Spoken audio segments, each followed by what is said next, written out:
As they went over the fence, one of them dropped this out of his pocket.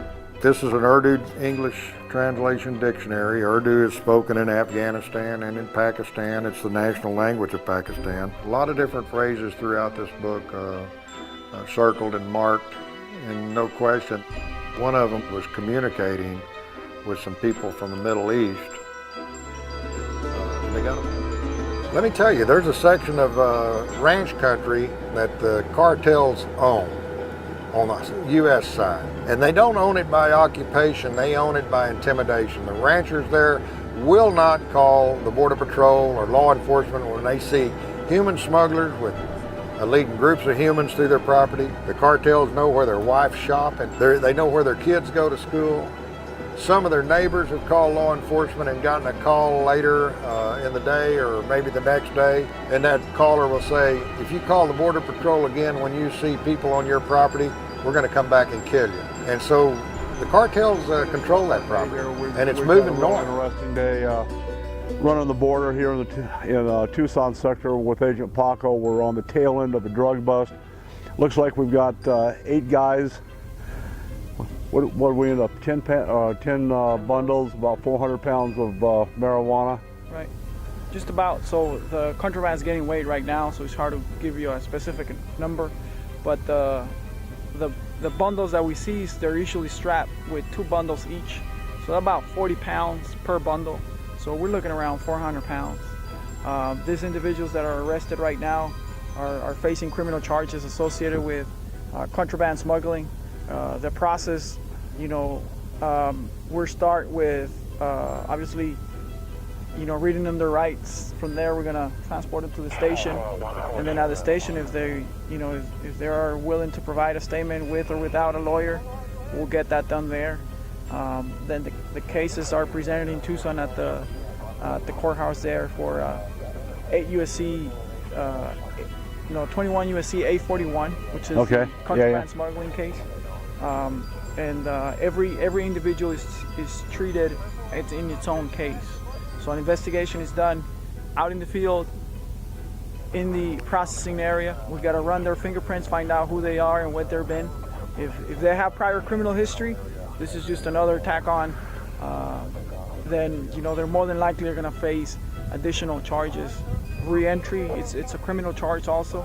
So if any of them are already previously deported felons, they're also looking at re-entry, after being deported. So this isn't necessarily a case of catch and release. This is catch and prosecute. We're gonna catch and prosecute them. Yeah. Good. We keep catch and release to bass tournaments. I'm Don McDowell. We're finishing up our day. We'll be back with more. Thank you. Hey, we're finishing up our day here in Tucson sector, just south of Ajo, Arizona. Cat Thor, my good friend, Dark Horse Unlimited, our chief of security. Thanks for coming down. I wouldn't have missed it. I learned so much today. I'll tell you what. And our marketing strategist, Doug Stricker, running the camera today.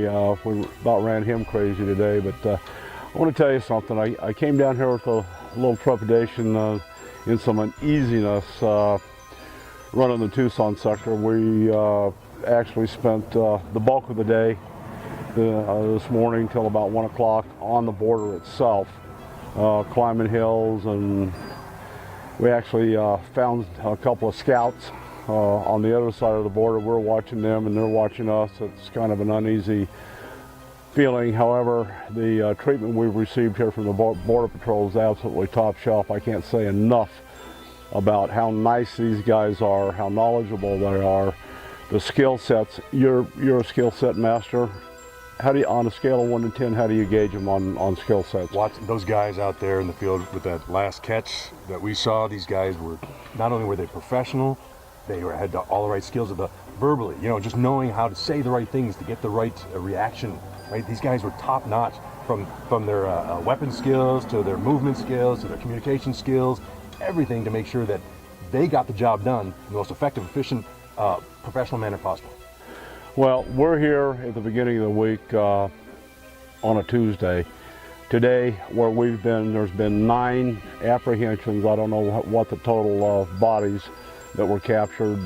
We just got off of one event. They had 8 guys, about 400 pounds of marijuana, valued at about $800 a pound, so you can do the math on that. Or one apprehension. Yeah, that's just one. We left that one. They had the K9 units deployed, and I'm truly amazed. You know, what we get fed in the news media is one thing. What's actually happening here on the ground, we've seen guys on foot, we've seen guys in trucks, we've seen guys on ATVs. They've got running about 200 horses down here.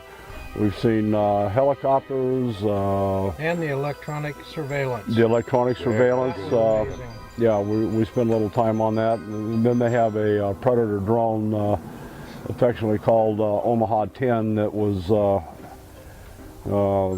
responsible for this last bust early this morning. The drone flew over, GPS'd them, reported it to Tucson sector, and that drone actually we're south of Gila Bend, just north of the border here a little bit, on the way to Rocky Point. You know what? We should go to Rocky Point.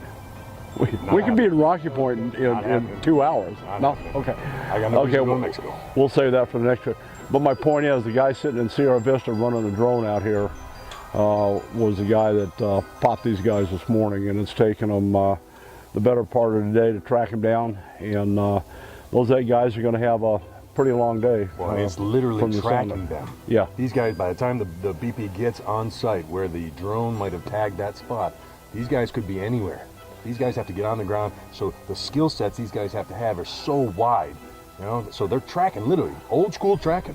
So I can't tell you, I can't speak highly enough of these guys. We were in mostly Oregon pipe cactus, but even at that, out on that border, what a group of great guys. It was organized well. The place is immaculate, and you know, even the Park Service made the comment about how much better and cleaner these monuments are, parks are.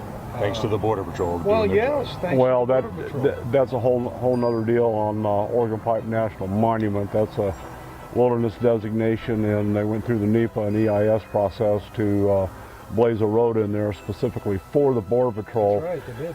And that place has been shut down for a number of years. It just reopened in 2014. Because the Border Patrol. Because of the Border Patrol. Yeah. They've made it safe. We had a little bit of a talk with the park superintendent.